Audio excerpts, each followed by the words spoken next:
Localizada na fronteira com a Venezuela, a cidade de Pacaraima, ao norte de Roraima, já foi a porta de entrada para milhares de venezuelanos. A chegada deles também provocou conflito com a população local. O professor e coordenador do curso de Relações Internacionais da Universidade Federal de Roraima, João Carlos Jerochinski, e Geisa Daniele, coordenadora do posto de triagem social do Ministério da Cidadania, que participou da Operação Acolhida em Pacaraima, vieram a PUC-Rio para falar sobre a crise de deslocamento na Venezuela e os dilemas migratórios. Esse debate faz parte do seminário das cátedras Sérgio Vieira de Mello, uma iniciativa da Agência da ONU para Refugiados, que reúne atualmente 22 instituições de ensino superior, entre elas a PUC-Rio. Geisa, como está a situação dos venezuelanos hoje em Pacaraima? Há uma estimativa de quantos entraram por ali? Então, a estimativa que tem da Polícia Federal até 2 de janeiro de 2019 é que tinha entrado mais de 61 mil pessoas por ali, pela fronteira oficial.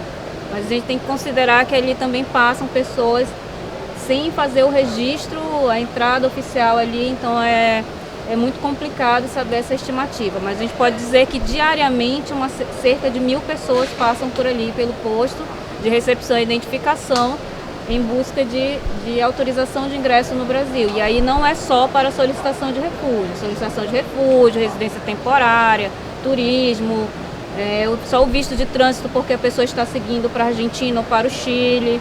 Então, assim, é muito relativa a questão do ingresso e a permanência no Brasil. E a situação deles hoje não teve uma alteração muito significativa de quando iniciou a Operação Acolhida.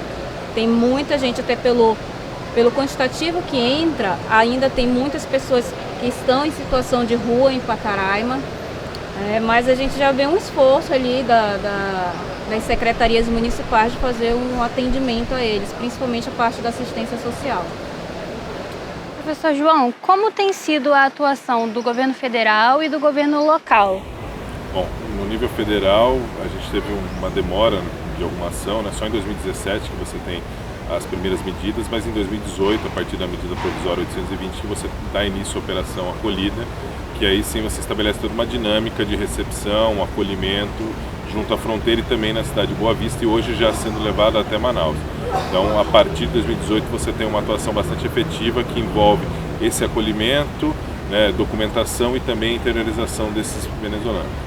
No caso dos governos locais, você tem algumas medidas que acabam ocorrendo também por conta de envolvimento na questão de saúde, educação, assistência social, mas não há poucas ações específicas voltadas para esse grupo, agora que está sendo desenvolvido, porque a gente está inclusive desenvolvendo expertise em termos de conhecimento da questão migratória, das vulnerabilidades, da necessidade de atendimento desses grupos. Geisa, qual é o perfil desses venezuelanos que chegam ao Brasil e como funciona essa acolhida? Olha, a gente tem aí um perfil entre pessoas de todos os recortes geracionais, gênero, e a acolhida deles não se dá somente com a questão do local para eles ficarem abrigados.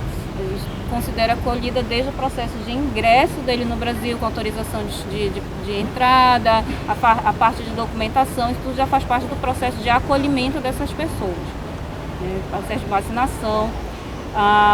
A gente tem, evidente, um número grande de mulheres que ingressam com seus filhos sozinhas, porque o marido já veio antes, ou porque o marido foi para a Colômbia, ou foi para o Peru, e aí perderam o contato e numa situação de necessidade eles vêm para o Brasil, às vezes só a mulher com os filhos. Mas a gente tem um número muito grande de homens que entram para o Brasil. A faixa etária da juventude é a que mais chega, né? Ali entre 18 e 35 anos, 30 anos, ele é o que mais chega, em busca de trabalho, sobretudo.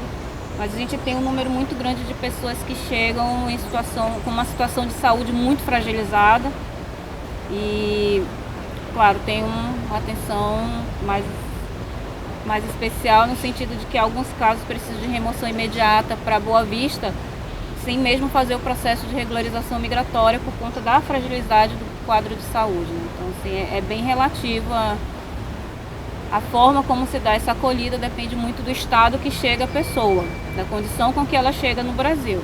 Agora, o perfil a gente tem todos os gêneros, a diversidade é muito grande. Mas a gente tem uma atenção também muito especial a criança e adolescente que chegam no Brasil sozinhos, que chegam indocumentados e que chegam acompanhados de alguma outra pessoa, algum outro familiar ou amigo da família. A gente sempre fica muito atento a isso. O Brasil não é o principal destino dos venezuelanos que fogem da crise humanitária. O senhor poderia explicar por que alguns escolhem o país, o Brasil? Porque também tem a dificuldade do idioma, que é diferente.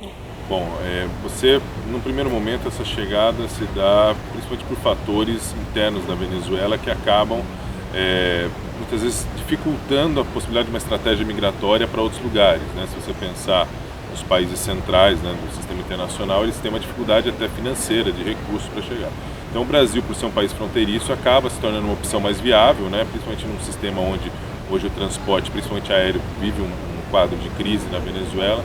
Então alguns, né, no primeiro momento vêm, seja por conta de algumas redes que já tinha, né, ou seja, se estabelece, mas no sentido de ausência de oportunidades de ir para outros lugares.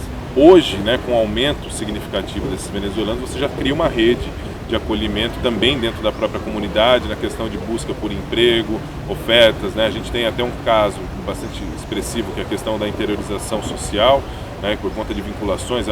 Tem uma amiga minha que está em São Paulo, ela conseguiu um emprego, ela tem um local para ficar, então essa pessoa se dirige até esse local. Então hoje a gente já constituiu uma rede, mas num primeiro momento, dada a fronteira Brasil-Venezuela ser bastante despovoada, você não tinha muito dessa vinculação. Então, por isso que outros destinos acabaram sendo prioritários, como, por exemplo, a Colômbia, que acabou oferecendo, sendo local de abrigo para muito mais gente.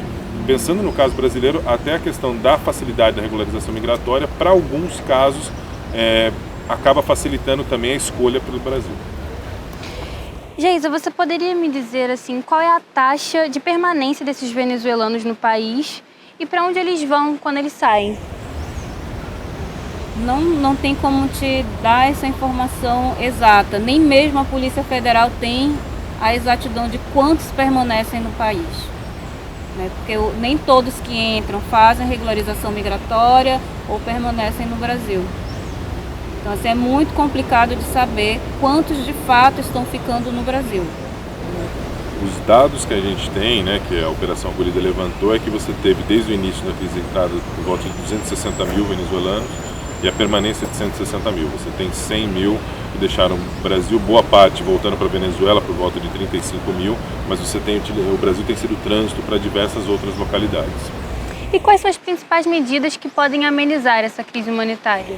Bom, a gente tem uma medida bastante consistente do ponto de vista emergencial, né, desse acolhimento.